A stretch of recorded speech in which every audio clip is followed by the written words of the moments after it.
welcome to Dress Stories. We are so incredibly honored to have a new guest today named Rowena Cui. Oh, thank you. Yay, Rowena. Yay, so happy to be here. Thank you so much, Angela. We know you have this crazy busy work schedule, and the fact that you could squeeze us into your schedule was a really big deal.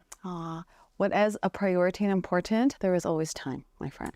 So this was important. So thank you for having me. So I think we should just jump right in, and why don't you start? We'll start by, I'll ask the question of, tell us a little bit about yourself. Oh dear, that's a big. It is. I was thinking. I was thinking. Well, she's gonna ask me that. Born and raised, proud Edmontonian. Yes, second generation. My parents emigrated here from the Philippines. Very proud to be a Filipino-born Canadian. If I think, so I'm like, okay, do I talk about, I'm a mom, I'm a business owner. I'm like, I would say, tell me about yourself. I am curious by nature. I'm curious about people. I'm curious about what motivates people. I'm curious about why I choose the outfits I do when I wake up in the morning and get out the door every day. I am a mom. I have a 4-year-old and a 9-year-old boy. Yes, they are even more busy. Yes, they're full of adventure and extra curiosity for your parentals and aunties and uncles there. And I own a business with my husband called Planet Sound. So we own a boutique production company. We produce events. We do a little bit of marketing communications, PR, videography, and audio brands. So we're very blessed. We feel very grateful to live in a community that provides a lot of space for entrepreneurs, and to have that balance. I know that we know what it's like to run a business and have a family at the same time. And I feel like there is a really cool group of people here in Edmonton that support each other to do that. And you can thrive and open a beautiful shop in a place like Swiss Vintage. So that's great. I'm going to ask you a question that's kind of like at the end of our questions, but I'm going to throw it in there because it's very relevant to what we're just talking about. Okay.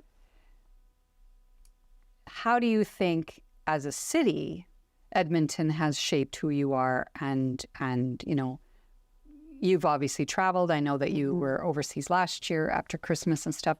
I know that you're well-traveled. How do you think, or do you think at all that it has defined who you are as a person in any way, shape, or form? Like, there's something very specific about Edmonton and the prairies.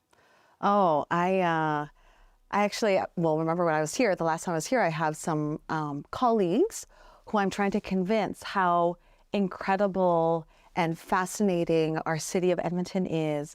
And I'm still working on convincing them. But I would say yes. My favorite part, Angela, of traveling, and I feel very privileged to have the opportunity, the resources to travel and to take our children to travel all different parts of the world, is coming home. There is nothing like our air. There is nothing like the air that we breathe. The space that we have here in our city to move, to live, to grow, to thrive, it is such a luxury, especially in developing countries, especially in very fast-paced cities like New York or Paris, even Toronto, Vancouver. We have so much space to create. And being a creative mind, I believe the prairies and living in a prairies environment with this space gives you also that extra mental space to be innovative and to create. That's a great way to think of it. Oh, 100%. And I always tell, I try to mentor at least 3 young people every year. And one of the things I tell them is, if entrepreneurship is for you, there is no better place than Alberta. There is no better place than Edmonton that will support you. And there is just a magic in this community. I remember, it was a long time ago, I would say maybe about 15 years ago now, and we were overseas. We were in Singapore. We were at a wedding. And we didn't really know anyone. And you know me, I'm not shy. I'm going to go and mingle. I'm not shy. I'm going to go and mingle and introduce myself and get to know people. And I'm very curious. So I have no problem asking them all sorts of questions. And as I'm having this conversation with this couple, I could overhear someone talking about Edmonton. So right away, my ears go up. I'm like, oh my gosh, what are they saying? And I'm ready to get defensive because I'm gonna go to bat. I'm gonna protect my city. Right. And they weren't. They were talking about how they were comparing. So it was these tech tycoons, and they were comparing Edmonton to like Silicon Valley and all the innovation and tech that's happening there. They're seeing that in this place called Alberta. We think it's in Canada. So of course, where I go, I'm like, I'm sorry, couple, you're lovely, but I'm gonna go and boot. I need to go and like step into that conversation. Right. So yes.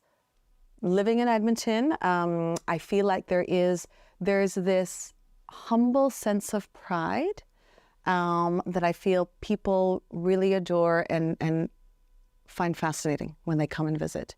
And the best part, yes, of living here is appreciating what we have when you have the opportunity to travel and see just how other people live and do things differently. Right.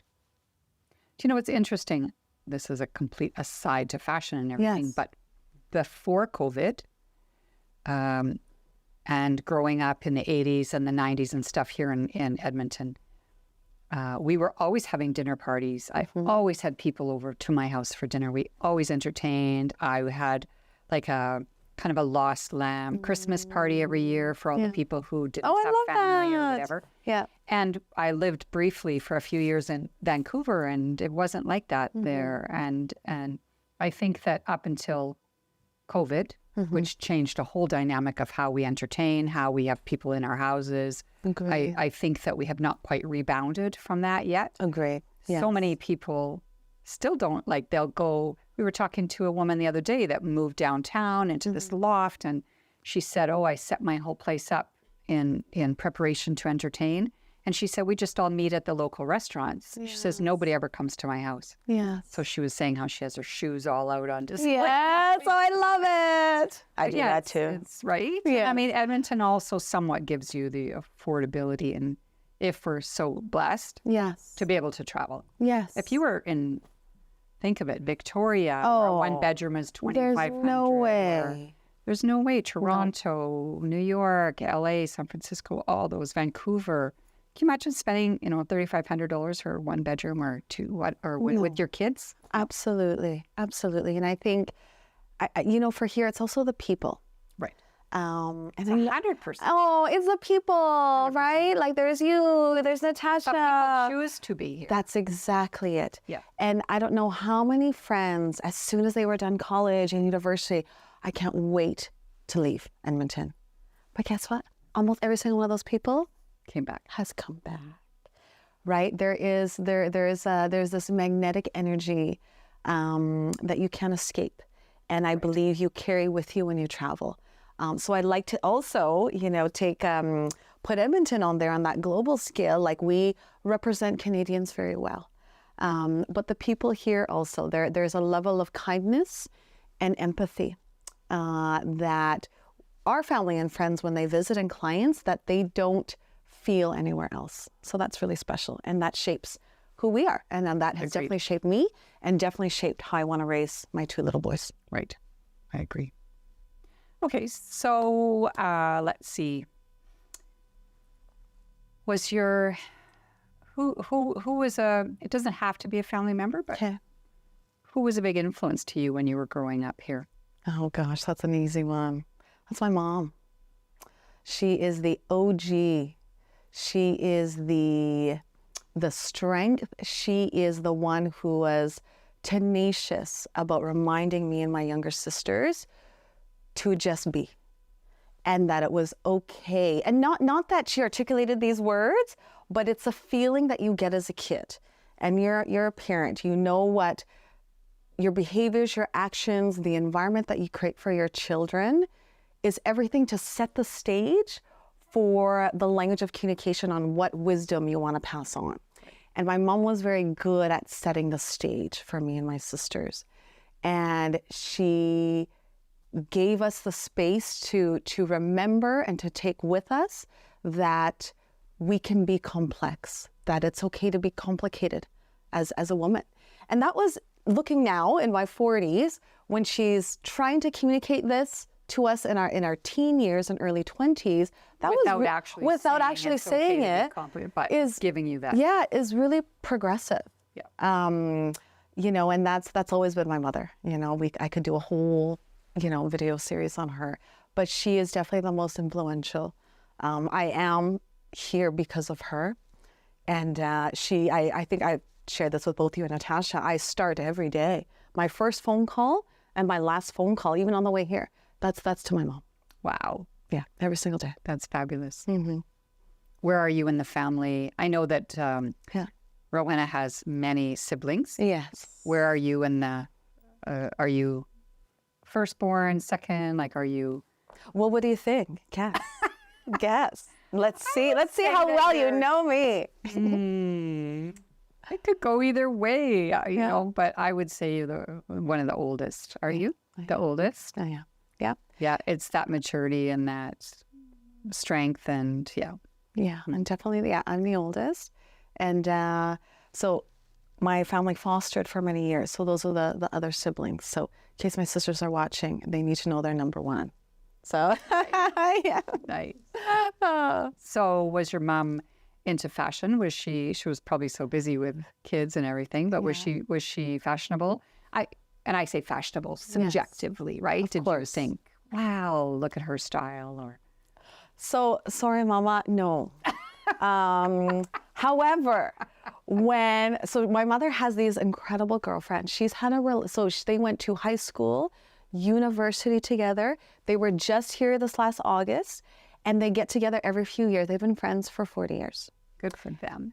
Isn't that incredible? Female friendships are there's nothing out there like that. They say like, that's the soulmate, true love. Oh, I have a girlfriend who tells me and reminds me that your soulmate are your besties or your girlfriends. No. So they would bring photos, and they would bring them to me and my sisters to show. And there's this one there. Then so when we start seeing these photos, we're like, oh, who's this woman? They're like, that's your mom. She was totally hip, totally cool, totally fashionable, and I guess you have kids and that it becomes more functional, and your priorities just kind of recalibrate a little bit. But definitely in her younger years and pre my sisters and I, she was friggin' fashionable.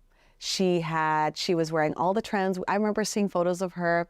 She had a lot of accessories, really big into purses and handbags. Which reflects well on you. Yes, it does. Yeah. And then I remember there was this one photo, and she's quite conservative. And I took that from her. I never wore anything above the knee till I think it was about 16, 18. And there is this photo of her wearing a bit of a crop top, but that was the style. It was like bell bottoms, and then she would have the fitted kind of, jacket, denim jacket. She'd have a scarf tied a certain way, and then she had this crop top, and then always and she was quite tall. She's tall for a Filipino woman, and she was wearing these espadrilles with it, and she just looks so freaking Go girl, cool, yeah. right? Nice. And she had mermaid hair. She had really nice hair. I remember that because her hair is it is conservative. It is hanging on these days. I think is what it's doing. But yes, she was very fashionable. Nice. Yeah. Do you remember the first time you went shopping, or what your first kind of shopping experience was like? Oh my goodness, yes. Remember Woodward's? Yes, which Remember? Woodwards? So I'm a Millwoods girl, for those of you who live in Edmonton. So I grew up on the south side, and we had Millwoods Town Center there at the mall. Yep. So we were a 5-minute drive. And I was 13, and she said when I turned 13, I could wear real lipstick. Not the Kitty Barbie lip gloss like you're going to get. Wow. Yeah, that was a big deal. I remember she even picked me up from school, and it was just her and I, and we went to Woodward's. And we went to the Clinique counter first, and I bought, it was like a pinky, because they said, I'm comfortable saying this now, but they're like, well, if you have sallow skin, like yellow undertones, you should wear a nice pink. And well, you're the expert, sure, right? Imagine. Yes, like this, yeah. So I bought it, and I remember it came in a really sleek silver tube, and it was a twist. Yes, it was Clinique. And then my mom's like, you can get a lip liner. I'm like, I can get a lip liner. And the lip liner, so at the time, their branding, their packaging, it was yellow. It was like yellow, emerald green, peachy pink florals, the box. I think I saved the box for like years because, you know, it was just so precious, right? It's a special It was a special thing. So it was the first thing we bought. And then I got a real belt because I don't know about your parents or your parents, but I always had the belt, you know, with the elastic, stretchy waist, the Velcro stick. So you put it on, you just hear the stick.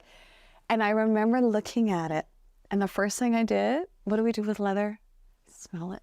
I remember standing there. Smelling the belt. I smelled it. I'm like, oh my gosh. And then it said, real, genuine leather. And we bought a belt. So I bought my first lipstick from Clinique and then my first leather belt from Woodward's. Awesome. Mm-hmm.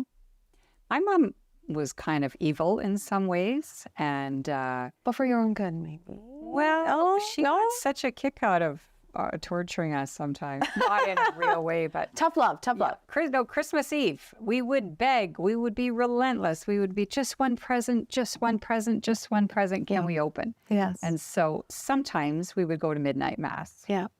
And she said, all right, but I get to pick the present. Mm-hmm. And we'd be all, you know, we get to open a present. Yeah, and it was a she big handed deal. us all out a present, and it was a belt. So you didn't like it. And we were just like, oh. And here I am. I loved my belt. Well, it was probably the stretchy kind. Oh, it was. Okay. I take it back. We I were take all it. just, we thought, easy bake outfit, which Yes. we You wanted didn't a have toy. that kind You of wanted a money. toy. I mean, we wouldn't have had that fancy of stuff, but Yes. we wanted some kind of toy or something that was on our list Yes. of, and so my mom just sat there, Oh, of course. it would have been like socks. Or, Yes. that was the equivalent. I had a friend. Anticlimactic. Yes, I had a friend. Had a friend. And her parents, her and her siblings would get. And I was always perplexed by this because they were quite well off.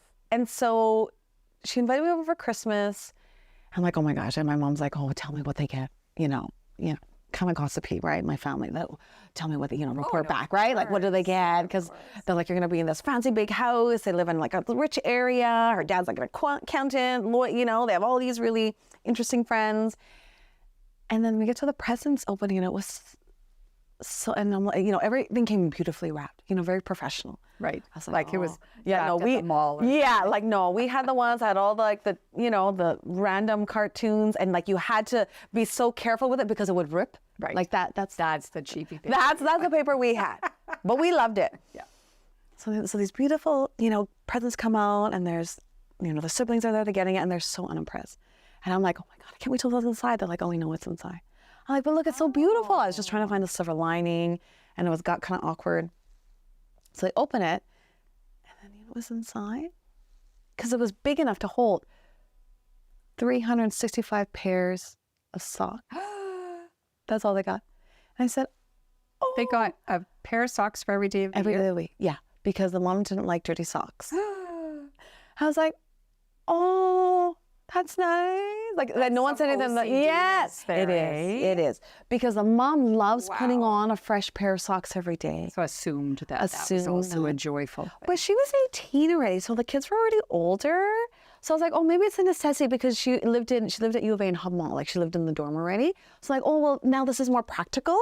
She's like, no, this is like so lame. And I was like, well, at least she gets something. But yeah, I was like, so I'm like, well, okay, Rowena, this is gratitude. Appreciate that. At least, when we go back, my mother was really good at that. We always, she'd always ask us what the list you want, and she would get it for us, right? Like, she'd make sure she'd do one good thing for us. So, nice. Yeah. But yeah, socks. So they got 365 days of white tube socks, and the long ones, not even the ankle ones, or like with a pom-pom, just the white ones, ribbed, that went all the way to the knee. I have a friend that you knew too, Adriano. Yeah. He got divorced and he would just wear all his clothes and put them in a green garbage bag And then he'd go out and get all new socks and new shirts and he'd go to Henry Singer and buy 10 new shirts. Yes. And we'd say, well, you could just take them to the laundromat or take them to the cleaners. And he was just so crestfallen at being divorced. Yeah. And so he ended up accumulating like all these bags of dirty, dirty underwear. Oh my gosh. Oh, anyways, anyways, fashion moment. Fashion moment. Socks are a necessity, though. Yes. So. Now there's a whole designer sock world. There is. Who's your favorite designer? Oh my gosh. I knew you'd ask that. So my initial reaction, because I want to answer viscerally, is no. Which is why I love coming to Swish. Which is why I love vintage clothing. I like to wake up. So this is me when I need to decide what to eat. If I'm in a food court and my girlfriend's or my husband and my kids are, what do you want to eat? You know how I know what to eat? I have to picture myself eating it. What does that taste like in my mouth? The texture, the temperature, the weight of that. How am I going to feel after I eat that? That's who I choose every day what I'm going to wear. So it's really hard for me to have one favorite designer because I'm not sure all the craziness in this brain can accommodate all that, to be honest, right? So that's my long-winded answer. But that's why I love vintage clothes, is because it's a bit of a jackpot. Mostly unbranded. It's mostly unbranded. And then sometimes you do get this really cool designer. You get this really cool, vintage luxury label. And for me, it's the stories. Like, there's nothing like going into, when you're on Rodeo Drive or when you're in Vegas or you're in Paris. I had the privilege to go to Paris Fashion Week many years ago. There's nothing like it. But it's the same story, right? With that collection, with that season, it's only one story. Right. With those clothes. Right. When you walk in to a place like Swish, when you're vintage shopping, every single hanger tells a story. So that's why it's hard for me to choose a designer. I like that answer. Yeah, right? It's a story. I love talking about that.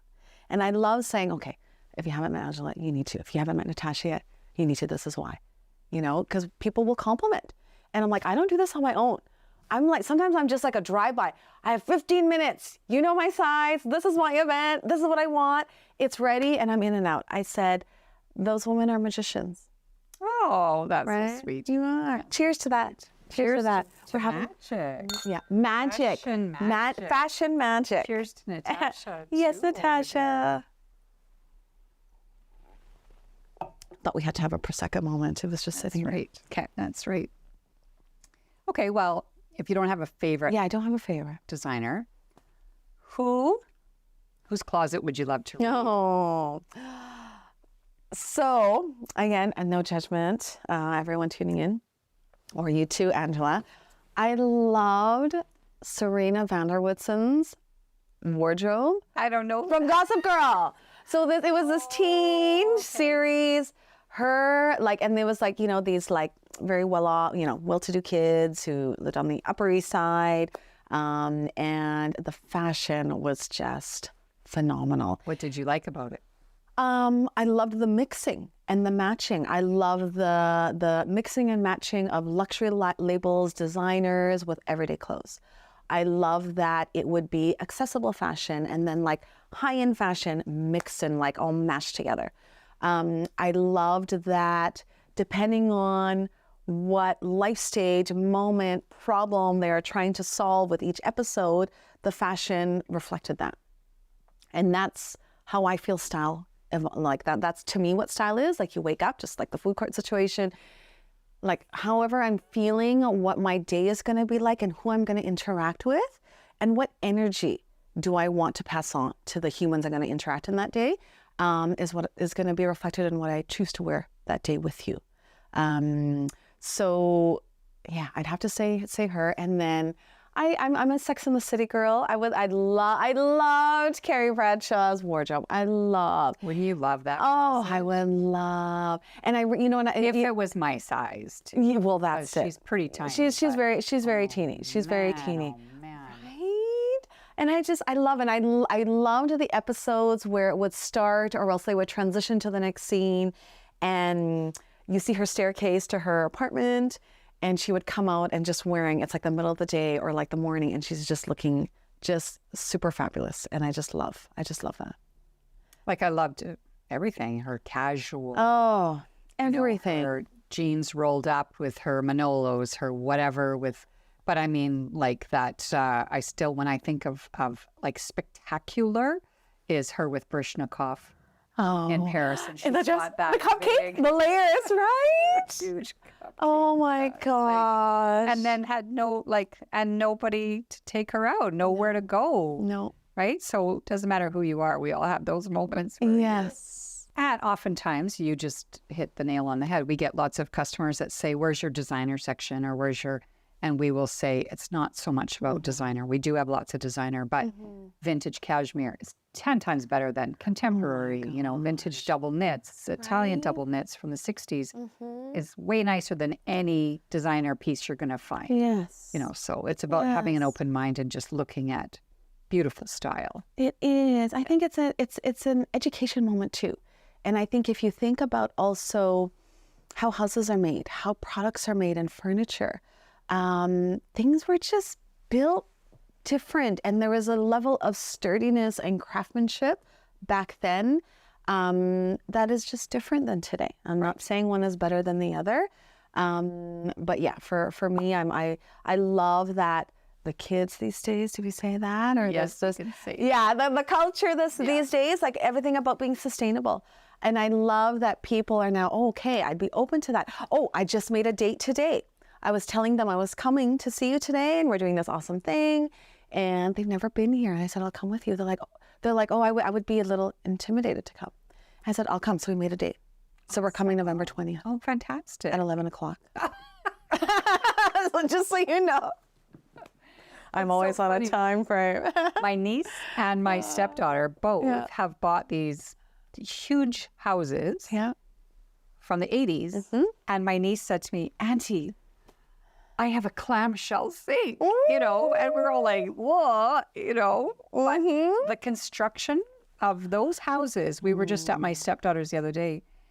I mean, it's like a tanker. Yes. I mean, there's no drafts. They were living in a new build. Yes. And then which was not my cup of tea. It was a bit cookie cuttery, all beige, all whatever. Yes. And they're now in this 80s, and it's got the brick fireplace and the sunken living room, and it's just solid as a rock. And original owners, spotless, perfect. Boy, oh boy. I mean, I see houses getting, anyways, that's like fashion though. Just like fashion. Disposability. Yes. People doing it for cheap. It is. Yeah. I think, another thing with vintage clothes is you don't have to have the fear. So because I'm an event producer and I attend events, I produce events, I need a lot of outfits. I need a lot of looks. And when you shop vintage, you never have that fear to show up wearing the same outfit as someone else. Always. Right? Always one of a kind. Right. It's always one of a kind. Yeah. And there is no expiration date. Right. Like I'll pull things from years ago. Like I forgot I had that handbag that I was telling you about. I was like, oh my gosh, that's right. I got it here too. There's a timelessness that comes to vintage clothing and to consignment fashion. And it's also a great conversation piece, and to hopefully inspire someone to think about, what is my style, right? What is your style? Always evolving, I would say. I'd have to say that. Yeah. I'd say always evolving. And how do you think it's changed over the last, say, 10 years even? I think I'm more interested in what will last than what feels good in the moment. Touche. Yes. So that's changed for me. I think that just comes with time and, just different life stage and functionality, right? Like, my kids are now walking toilet trained. That's a big deal. Everyone can wipe their bums. Can I say that? Like that? You have no idea the freedom that comes with that. And I can now wear, well, these are my son. I'm very sentimental as well. So my son was into clay bead bracelet making. This is from Red. But wearing jangling earrings and jewelry and not worrying about, Little ones. yes, yeah, if I'm wearing a beaded top or like the fabric to be snagged, right? So they appreciate it. And I'll explain to them, okay, well, when I wear this, we're going to be a little bit careful because, and also there's an extra gentleness when you wear vintage clothing, because if it gets wrecked, there's no replacing it. Right. That thread, that fabric, that's one of a kind. It doesn't exist anymore. So I do love the fragility of that. I feel like there is some extra TLC to those who love vintage clothing, that we can educate maybe someone who's wanting to enter into our world. But there's an extra, just that gentleness that comes with it to take care of it. Yeah, I have one more question for you, and then we're going to look at some clothes. Yeah, sure. So this is like a really big question. Okay. So you own a production company. I do, yeah. And I've seen lately on social media your husband rapping with lots of Oh, yeah. He loves it. Yeah. local celebrities. Yeah. So when are you going to do the rap? Oh, hell no. I was like prepared. I'm like, oh my God, okay, Rowena, don't be appropriate, stay within your lane.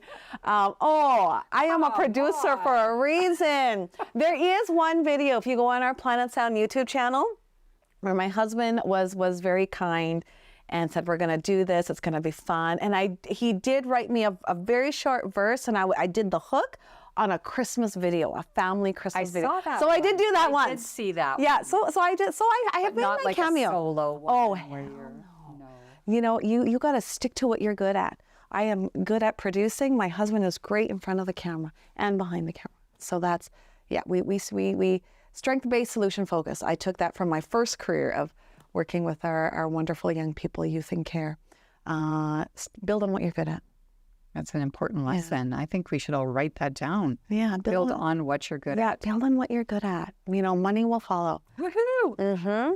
Yeah, mine used to, I used to have a card. It was like just a card, leap and the net will catch you. Yes. And I sure did that a lot of times, yeah. Oh, there's a lot of times. You just got to go with it. There's, I have a client, and we went through a really difficult, we had an event, and, there was a lot of complex personalities involved in the process of this one event. And it was a big deal. It was a global event. So there was a lot of pressure, a lot of added stakes on the line, and stakeholders and people watching and expecting a certain ROI, certain expectation outcome.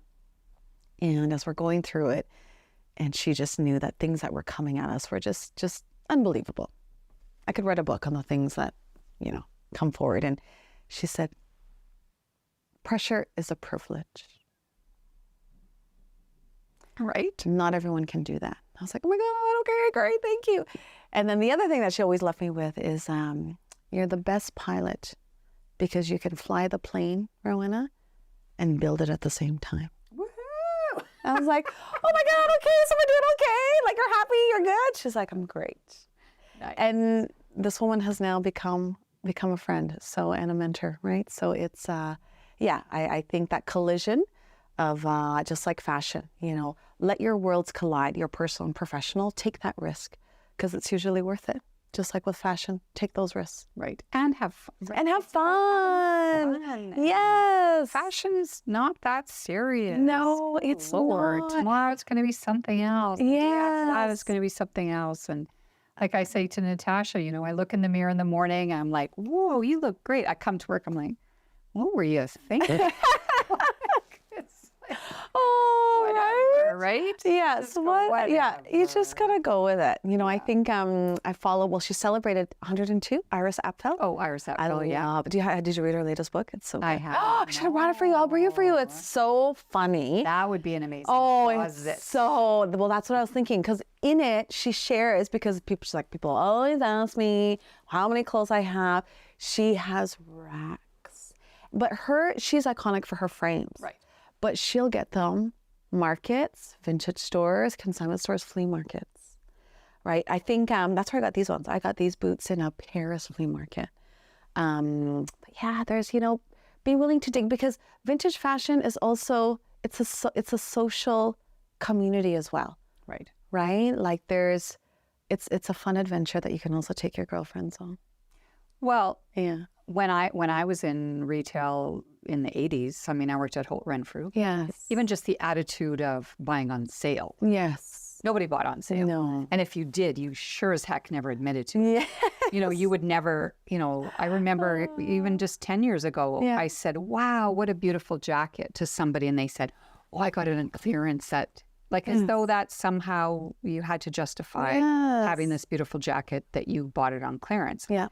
In the 80s, you would never, you wanted to be the first one to buy that piece. to get you it. would never buy it off the now or never. And off the rack, right? Off the rack, yes. You wanted to be, and now that's just, it's not sustainable. It's not, now it's more fun to, be the third owner in 80 years that got to party in it. Or That's something. right. That's right. And again, the stories, right? People love the story behind it. And it's an extension of your personal brand and your values, right? Like it's, everyone has style.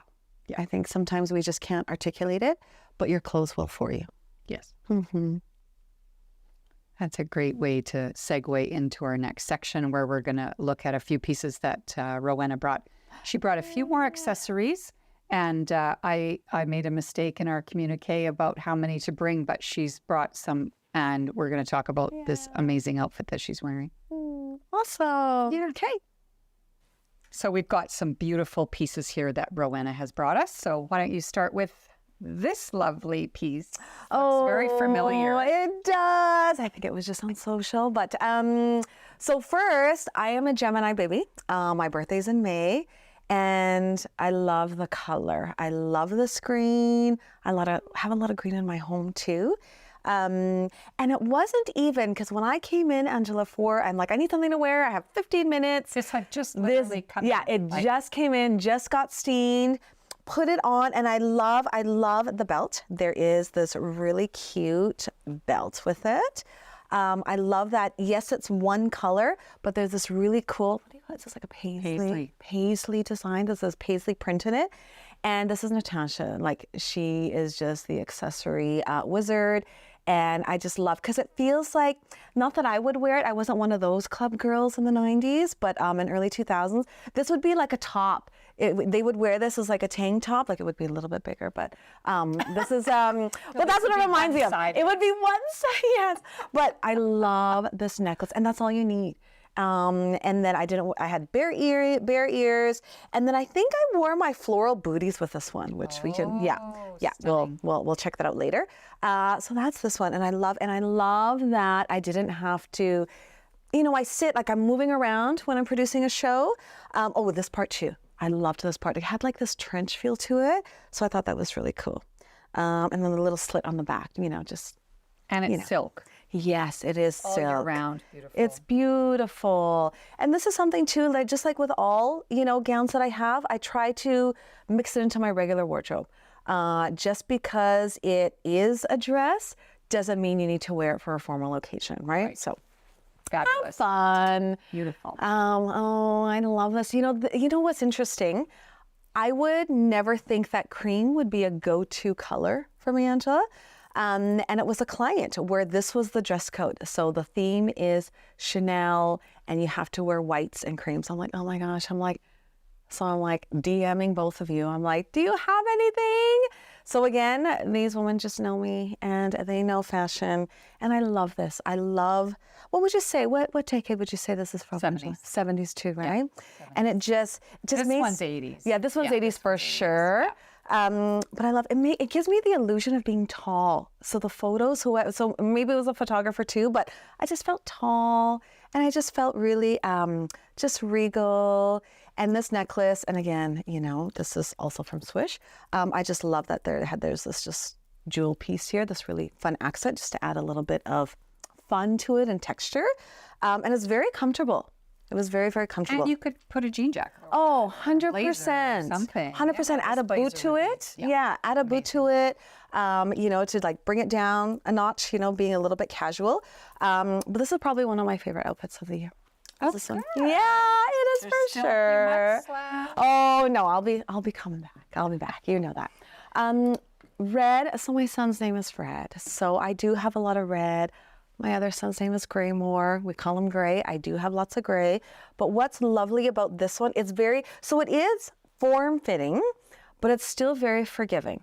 And I like the multifunctionality of it.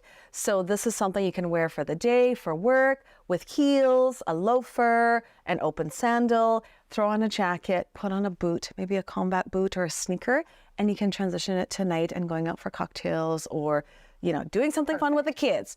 Maybe at the hockey rink, which is what I'm doing these days. I like about red. Yes. You know, dinner. Yes, evening, red is right? like, wow. It just already feels dressed up already, and it already feels elevated, right? So I love that. Okay, so this is a fun one. She's a local designer. This is lovely Maggie Wald. What, polyester? Right? Which one is this one? Is it? Yeah. Yeah, I think so, polyester? yeah. But what's cool about this rouging, it looks beautiful on any body type. And if you're doing a big meal, it doesn't matter. It like hides everything. So every time Rowena has come in, I think I've shown her this dress and said, Yes. this would be amazing on you. This technically is not her dress. Yes. But I'm wearing it. she said I'd have the same one in velvet. I do. I wore it for a Christmas event actually, and then I'm wearing it today. So why don't we talk about your Sure. boots? Oh, everybody. You can see them.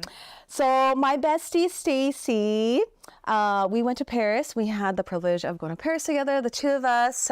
This was pre-kids, and I picked this up at a Paris flea market. They are absolutely stunning. Yeah, I'm not even someone who knows like country music or like the world of like cowboys, Those don't Western. even look country though. Yeah, I don't think so. And they're rabbit. So sorry, but they are vintage. I did not buy them, but they are rabbit. Those are pony. Is it pony? Yeah, I think really? it's pony. Okay, or well the cowhide. gentleman told me it was rabbit, so we'll go with pony. Angela will know more. And then I have it. Okay, so this is the one thing too.